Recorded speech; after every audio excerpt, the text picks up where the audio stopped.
आज हम लोग पढ़ेंगे यूज ऑफ नीड। यानी नीड जो है आपका एक सेमी मॉडल है। नीड क्या है जी? सेमी मॉडल वर्ब है, सेमी मॉडल। अब क्वेश्चन ये उठता है कि नीड को सेमी मॉडल या मार्जिनल एक्सिलरी वर्ब क्यों कहते हैं? क्योंकि नीड जो है कभी आपके मॉडल वर्ब के रूप में प्रयोग होता है तो कभी मेन वर्ब के रूप में प्रयोग होता है। इसलिए नीड को हम लोग क्या बोलते हैं जी? सेमी मॉडल कहते हैं। देखिएगा, इसको हम लोग लिख सकते हैं कि need is used sometimes as a modal verb and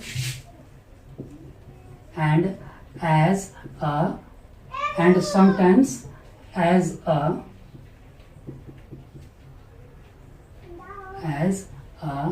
main verb. Need is used sometimes as a modal verb, यानी नीड को कभी हम लोग मॉडल वर्ब के रूप में and sometimes as a main verb, कभी मेन वर्ब के रूप में प्रयोग करते हैं। तो सबसे पहले नीड का प्रयोग हम लोग जानेंगे किसके? मॉडल वर्ब के रूप में, यानी as a modal verb. Need का प्रयोग किस रूप में जानेंगे जी?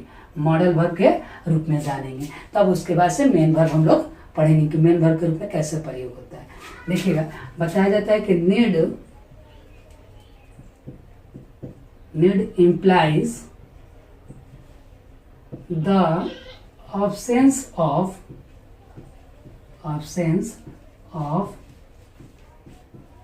necessity.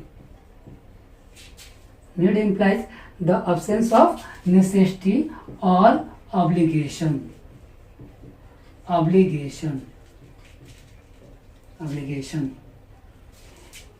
It is used in the present tense, यानी इसका यूज किस में करते हैं जी? प्रेजेंट टेंस में। It takes an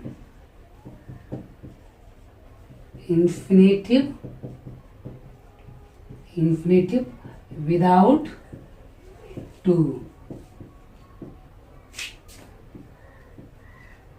as its object। Board पर ध्यान से देखिएगा, समझिएगा। नीड का यानी मॉडल वर्ब के रूप में नीड का प्रयोग किस रूप में जी? मॉडल वर्ब के रूप में नीड का प्रयोग हम लोग ऑब्सेंस ऑफ नेसेसिटी यानी आवश्यकता के अभाव या ऑब्लिगेशन या कर्तव्य को भाव को व्यक्त करने के लिए किया जाता है। यानी किसका जी? मॉडल वर्ब के रूप में नीड का प्रयोग ऑब्सेंस ऑफ नेसेसिटी या ऑब्लिगेशन के भाव को व्यक्त करने के लिए किया जाता है। आगे देखिएगा, it is used in the present tense, यानी ये प्रेजेंट टेंस में प्रयोग किया जाता है। It takes an infinitive without to as its object, और यहाँ पर इन्फिनेटिव विदाउट टू ऑब्जेक्ट के रूप में आता है, यानी वर्ब आता है लेकिन उसके साथ टू का प्रयोग नहीं होता है। कुल मिलाजुलाकर बता दे रहे हैं हम आप लोग के कि प्रेजेंट टेंस में इसका प्रयोग होता है, लेकिन कंडीशन क्या है कि ये ऑब्लिगेशन या एब्सेंस ऑफ नेसेसिटी को बोध कराता है, और खास करके निगेटिव या इंट्रोगेटिव सेंटेंस में हम लोग नीड का प्रयोग करते हैं। कब? मॉडल वर्ब के रूप में। तो निगेटिव सेंटेंस में देखेंगे, किस सेंटेंस में जी? निगेटिव सेंटेंस में। तो निगेटिव सेंटेंस का स्ट्रक्चर देखा जाए तो इसका स्ट्रक्चर होता है subject plus need plus not plus V1 plus object. ये आपका क्या हो गया जी? निगेटिव सेंटेंस का स्ट्रक्चर हो गया। इसके बाद मान लीजिए कि इसमें कुछ एग्जांपल दिखाया जाए, जैसा हम बोले कि मुझे वहां जाने की आवश्यकता नहीं है। नीड का ऐसे सिंपल अर्थ होता है आवश्यकता या जरूरत, तो मुझे वहां जाने की आवश्यकता नहीं है। तो आप लोग को बताएं कि नीड का प्रयोग हम लोग मॉडल वर्ब के रूप में कर रहे हैं। सबसे पहले बोले कि मुझे वहां जाने की आवश्यकता नहीं है।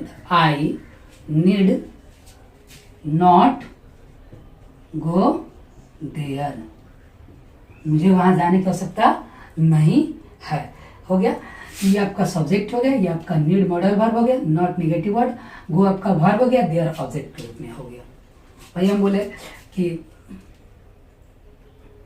तुम्हें अब काम करने की आवश्यकता नहीं है, तो you need not work now, you need not work now, तुम्हें अब काम करने की आवश्यकता नहीं है। जैसे हम बोले कि सी नीड नॉट लिखे या उसी का शॉर्ट फॉर्म लिख सकते हैं needn't, she needn't wait for me, she needn't wait for me, उससे मेरा इंतजार करने की आवश्यकता नहीं है। आगे देखिएगा, जैसे हम बोले कि there needn't be compromise on Kashmir issue, Kashmir के मुद्दे पर बोलने की जरूरत नहीं है। जैसे बोले कि दे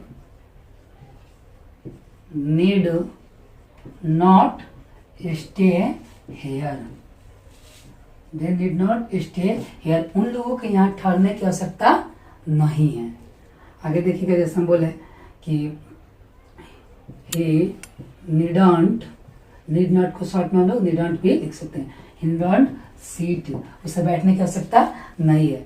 तो ये आपका नीड का जो प्रयोग यहाँ पे हो रहा है, ये आपके मॉडल वर्ब है, क्योंकि नीड के बाद से नॉट आया, लेकिन इसके तुरंत बाद कौन सा वर्ब है, V1 है। चाहे आपका फर्स्ट पर्सन हो या सेकेंड पर्सन या थर्ड पर्सन, सबके साथ एक ही रूप प्रयोग हुआ है, ये भी पहचानने का तरीका है मॉडल वर्ब। आगे देखिएगा, जैसे हम बोले कि she needn't practice all the question, she needn't practice all the questions, ये आपका नीड का प्रयोग निगेटिव सेंटेंस में एज अ मॉडल वर्ब के रूप में हुआ है, उससे सारे प्रश्नों का अभ्यास करने की आवश्यकता नहीं है। नीड का प्रयोग मॉडल वर्ब के रूप में जब इंट्रोगेटिव सेंटेंस में, किसमें थी, इंट्रोगेटिव सेंटेंस में करते हैं, तो उसका स्ट्रक्चर देखिए क्या होता है। सबसे पहले जो मॉडल वर्ब होता है उसको बाहर कर देंगे, यानी शुरू में लिखते हैं need plus subject plus V1 plus object plus question, ये आपका क्या हो गया जी, इंट्रोगेटिव सेंटेंस का स्ट्रक्चर हो गया।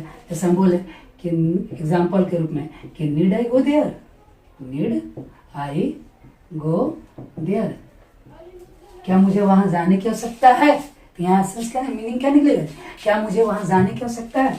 और हम बोले कि need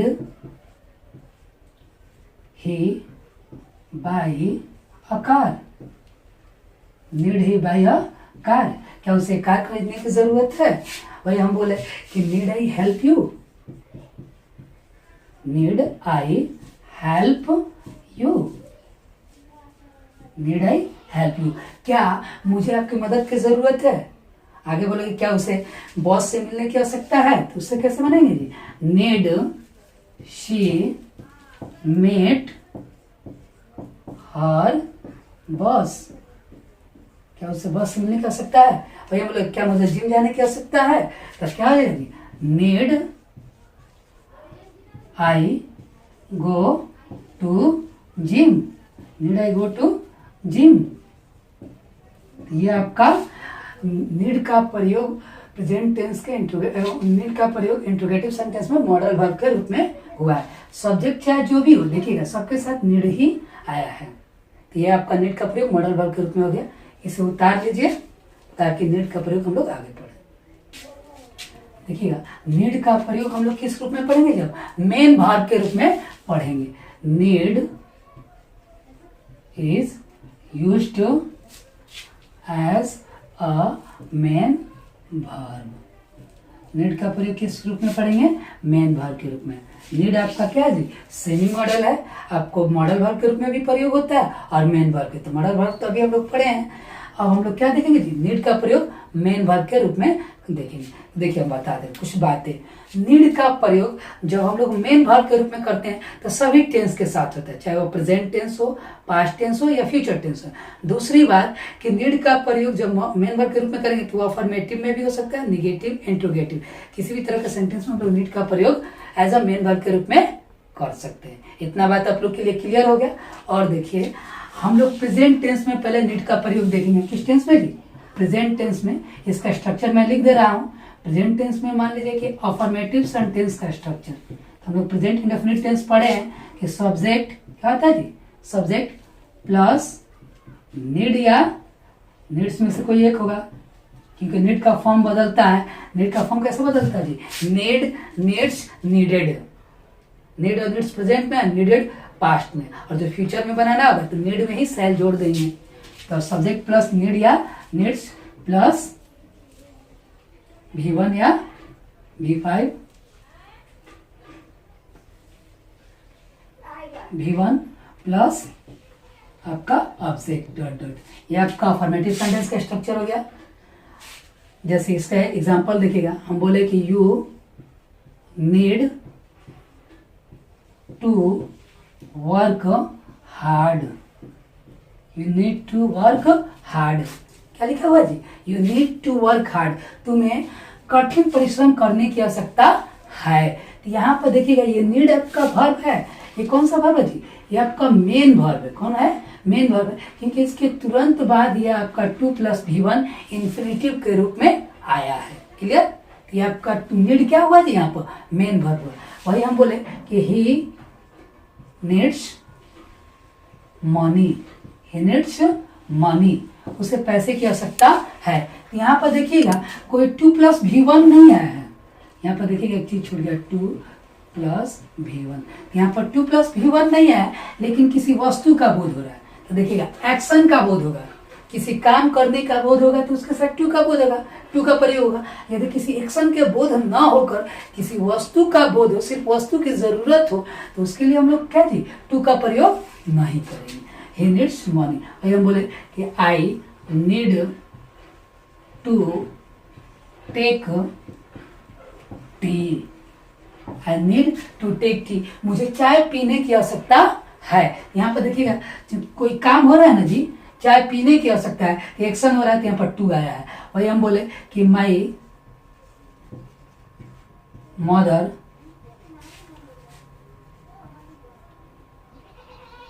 needs, my mother needs a scooter। My mother needs a scooter, मेरी माँ को एक स्कूटर की आवश्यकता है। ये माँ क्या है? थर्ड पर्सन का सिंगुलर नंबर है, तो नीड का क्या होगा जी? नीड्स। अब देखिए यहाँ पर 2 नहीं लगा, क्यों नहीं लगता है? क्योंकि यहाँ पर किसी वस्तु की जरूरत है। वस्तु का जरूरत होगा तो 2 का प्रयोग नहीं करेंगे, एक्शन होगा तो 2 का प्रयोग करेंगे। आगे देखिएगा, जैसे हम बोले कि see you need to talk to him. You need to talk to him, तुम्हें उससे बात करने की आवश्यकता है। वही हम बोले कि आई नीड, जैसे बोले कि I need a marker. I need a marker, I need a marker, मुझे एक मार्कर की जरूरत है। समझ में आई? वही हम बोले कि you need to go there. You need to go there, आपका अफर्मेटिव सेंटेंस का ये स्ट्रक्चर हो गया। इसको उतार लीजिए, लिख लीजिए, नहीं तो एक स्क्रीनशॉट ले लीजिए। यदि निगेटिव सेंटेंस बनाना होगा प्रेजेंट में, निगेटिव सेंटेंस, तो उसका स्ट्रक्चर हो जाएगा सब्जेक्ट प्लस डू या does plus not plus need plus two plus V1 plus other word. तो ये 2 + V1 और जो एक्शन होगा तो ये आएगा, एक्शन नहीं होगा, सिर्फ वस्तु होगा, तो इसकी जरूरत नहीं है। जैसे हम बोले आप लोग के एग्जांपल के लिए, you don't need to come here. You don't need to come here, तुम्हें यहाँ आने की आवश्यकता नहीं है। तो देखिएगा नीड आपका ये मेन वर्ब के रूप में हो गया और टू कम इन्फिनिटिव के रूप में आ गया। आगे देखिएगा जैसे हम बोले कि she doesn't need money, she doesn't need money, उससे पैसा की आवश्यकता नहीं है। वही हम बोले कि I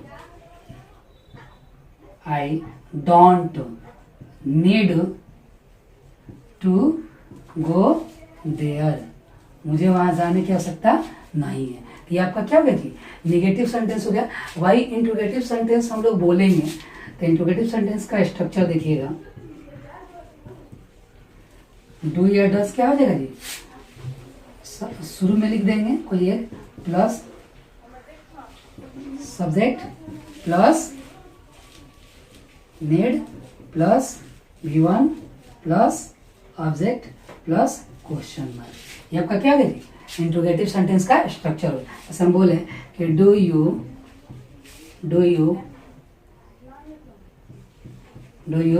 purchase, do you need to purchase a car, do you need to purchase a car, क्या तुम्हें एक कार खरीदने की आवश्यकता है। वही हम बोले do you need water, do you need water, क्या तुम्हें पानी की आवश्यकता है। या बोल सकते हैं डू यू नीड पेन, क्या तुम्हें पेन की आवश्यकता है। या बोल सकते हैं do you need this marker, क्या तुम्हें इस मार्कर की आवश्यकता है। तो ये आपका क्या है, इंट्रोगेटिव सेंटेंस हो गया। वही हम मान लीजिए फ्यूचर में बनाना होगा तो यू विल, फ्यूचर का फ्यूचर वाला दिखा दे, you will need my help, you will need my help, तुम्हें मेरी मदद की आवश्यकता होगी। या you will need my support, तुम्हें मेरे सपोर्ट की आवश्यकता होगी। यदि पास्ट में बना है, किसमें जी, पास्ट में, तो नीड का ही क्या हो जाता है जी, नीडेड हो जाता है। जैसे हम बोले कि आई नीडेड